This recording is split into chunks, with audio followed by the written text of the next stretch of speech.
¿Qué tal? Muy buenos días. Sean ustedes bienvenidas, bienvenidos a la meditación matinal preparada para el día de hoy. Con el gusto de siempre le recibe Mario Torres y como título sugiero la doble inscripción. A pesar de todo, el fundamento de Dios es sólido y se mantiene firme, pues está sellado con esta inscripción. El Señor conoce a los suyos. Y esta otra, que se aparte de la maldad todo aquel que invoque el nombre del Señor. Tomado este epígrafe bíblico de la segunda carta atribuida al apóstol Pablo a su discípulo Timoteo. Una doble inscripción. Cuando hablamos de inscripción, evidentemente hablamos de algo escrito y para reafirmarlo se sella. Trasladándonos un poco a la época de Pablo, los documentos, sobre todo por imposiciones en esa época, imposiciones del derecho romano, las inscripciones tenían que llevar un sello, no propiamente el sello del emperador, sino algún sello de cualquier oficial subalterno para darle validez. Y es curioso que dentro de su predicación, dentro de su ministerio, por decirlo así, de Pablo Saulo de Tarso, dirigiéndose a su discípulo Timoteo, de tantas y tantas cosas que le explicó, le habla de dos inscripciones, precisamente dos cosas que deben de estar muy, muy, muy marcadas. La primera de ellas, y quizás hasta en cierto punto controversial, que Dios conoce a los suyos. Evidentemente, como sucede muchas veces, el ser humano quiere atribuirle facultades humanas a Dios, cuando Dios es un ser omnipotente, omnisciente y omnipresente, un ser inmenso, que no lo podemos reducir a ello. Hay que entender lo que nos quiere, o tratar de comprender lo mejor posible lo que nos quiere decir aquí el apóstol Pablo, que Dios conoce a los suyos. Dios conoce todo, por principio de cuentas. Y dos, no se trata de que Dios no distingue a nadie. Dios ama a todos, quiere a todos por igual, y a todos les da amor conforme a su bondad y a las necesidades que tenga uno. Les dará dones, talentos, les dará todo de acuerdo al criterio de Dios. Y el que a veces el criterio de Dios pues no es el criterio que tenemos nosotros. Uno es el que con sus acciones es el que se va ya sea acercando o retirando de Dios. Así de simple.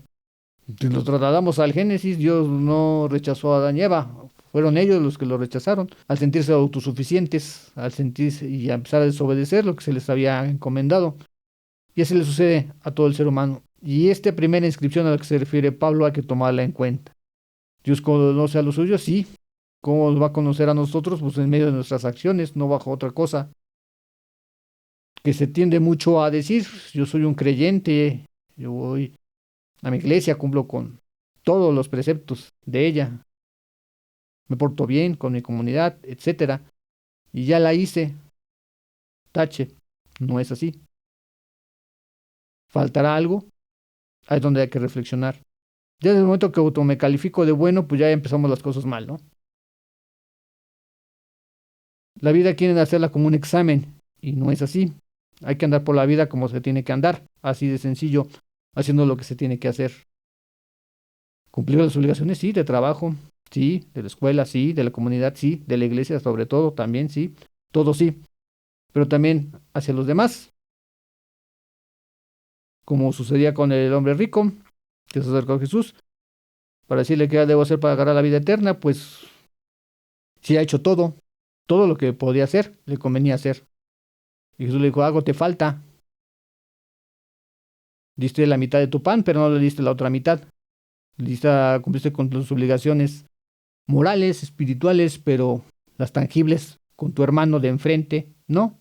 Y así sucede. Para que Dios considere que somos de los suyos, como tal, así es, porque todos somos de él a fin de cuentas, meditemos en nuestras acciones. Y la segunda descripción, apartarse del mal, una regla simple, muy simple, pero que a lo largo de la humanidad el ser humano parece que no se aparta de ella. Homicidios, robos, guerras, de todo hay.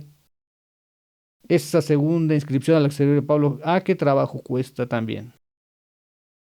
Podemos concluir que las dos inscripciones van en una sola y la primera jala a la segunda. ¿Cómo me considero que soy de Dios si hago exactamente lo que no debo hacer? Y no me van a referir a los mandamientos, pues esos son de facto. cumplir con lo demás. A esa es la plenitud de la que le hablaba Jesús. Hay que cumplir con ella para poder entonces sí llegar a presumir, por decirlo así, que somos del lado de Dios. Analicemos las dos inscripciones a las que se refiere el apóstol Pablo en este versículo de hoy. Concluyamos en oración. Bendito Dios, Padre Celestial, hoy te reconozco como mi Señor y mi Dios. Te pertenezco y quiero aprender a amar todo lo que es puro y santo. Te lo pedimos en tu nombre y en el nombre de Jesús, que así sea. Muchas gracias.